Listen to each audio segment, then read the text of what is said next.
discuss 2022 Nobel awardee in English literature. Okay, now we start. Friend, इससे पहले हमने एक और वीडियो अपलोड की है जिसमें हमने 2017 से लेकर 2021 तक के 5 नोबेल अवार्डी राइटर को डिस्कस किया है। तो अगर अभी तक आपने नहीं देखी है तो अभी जाके आप चैनल पे देख सकते हैं वो भी। Okay,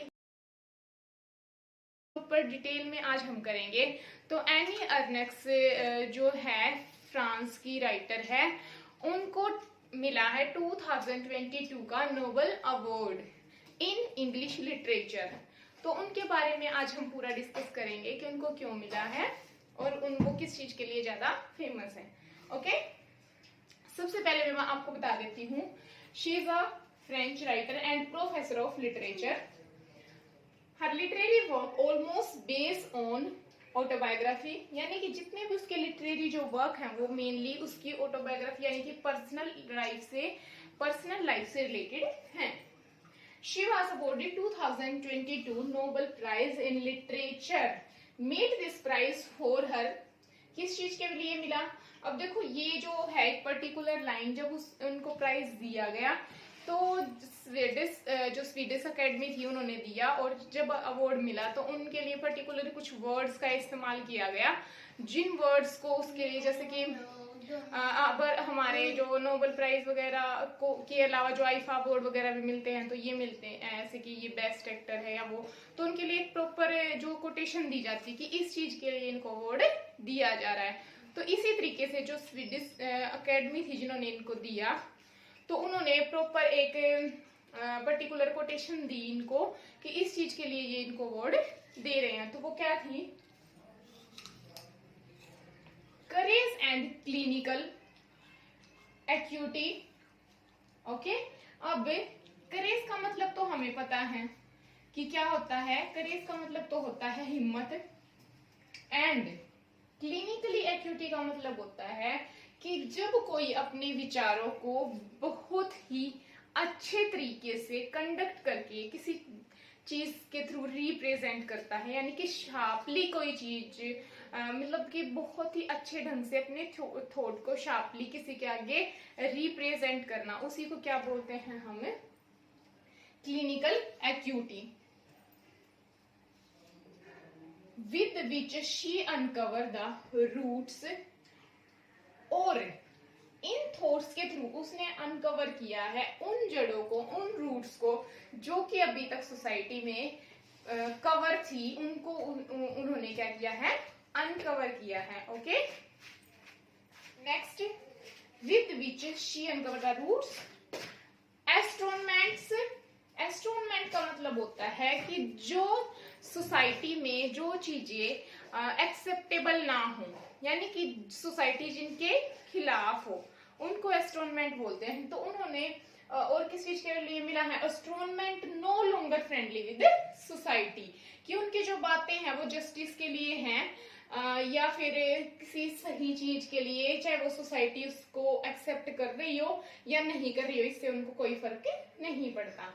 and collective restraints. Collective का तो मतलब आपको पता ही है कि कलेक्ट करना, और रिस्ट्रेन का मतलब होता है कि एक बहुत ही शांत और कंट्रोल वे से चीजों को रिप्रेजेंट करना, बिना किसी हवा की या बिना किसी भी मतलब कि एक रेवोल्यूशन के अंदर ही अंदर, वो कहते हैं ना कि तलवार से ज्यादा पेन की जो वैल्यू होती है, उस तरीके से बहुत ही काम ढंग से उन्होंने मतलब इन चीजों को रिप्रेजेंट किया है। और उसके साथ साथ किसके साथ? ऑफ पर्सनल मेमोरी, जो उनकी पर्सनल मेमोरी रही है उनसे रिलेट करके, क्योंकि वो जहाँ पे उनका बर्थ हुआ है वो एक बहुत ही ज्यादा छोटा सा टाउन में हुआ था, ठीक है, फ्रांस के अंदर। ओके, और this prize given by Swedish academy, ये ऑलरेडी हम डिस्कस कर चुकी हैं। एनी है वो 17 फेमिनिस्ट है टू गेट दिस अवार्ड, जिनको ये अवार्ड मिला है। 1901 से ये अवार्ड मिल रहे हैं। ओके, और सबसे जो यंग राइटर हैं आज तक के जिनको ये अवार्ड मिला है, जो सबसे यंग एज के माने जाते हैं, वो माने जाते हैं रुडयार्ड कीपलिंग। उनको द जंगल बुक के लिए ये अवार्ड मिला था। आपने सीरीज देखी ही होंगी मोगली की। ओके, उनके कुछ इंपॉर्टेंट वर्क्स और उन्होंने नोबेल अवार्ड मिलने के बाद अपने क्या पॉइंट ऑफ व्यू हमारे सामने रखे, उनको डिस्कस करते हैं। She start her literary career with less harmonious videos. 1974 में उन्होंने शुरू किया। इंग्लिश में जो इसका जो टाइटल है वो है क्लीन्ड आउट। ये एक ऑटोबायोग्राफिकल नोवेल है। 1974 में इन्होंने ये लिखा और उसके बाद 1980 में इनका डिवोर्स हो गया था फिलिप के साथ। ओके, इनके 2 सन भी हैं। एंड 1984 शी वॉन रिनोडक्ट प्राइज। इनको रिनोडक्ट प्राइज मिला किस चीज के लिए, कौन से वर्क के लिए? A man's place. Okay, other important work जो इनके है वुमेन स्टोरीज, सिंपल पैशन। ये इनके कुछ अदर इंपॉर्टेंट वर्क हैं। एक इनका इंपॉर्टेंट वर्क है द पोसेशन। जो पोसेशन है इसमें ये ON है, मैं करेक्ट कर देती हूँ 1 मिनट।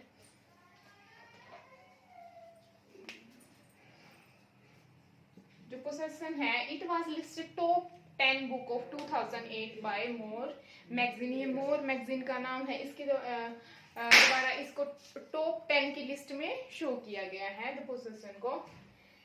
अब जब उनको नोबेल अवार्ड मिला तो उन्होंने क्या बोला उसके ऊपर, उसको हम डिस्कस करते हैं। एनी से इट्स ट्रू, ये सच है। आई फील, कि मैं अब फील कर रही हूँ, I have a new responsibility, कि मेरे ऊपर अब एक नई रिस्पॉन्सिबिलिटी आ चुकी है।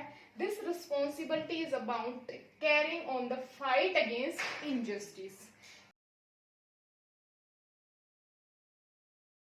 इस चीज को लेकर आ गई है कि जो लड़ाई उसने शुरू की है इनजस्टिस को लेकर।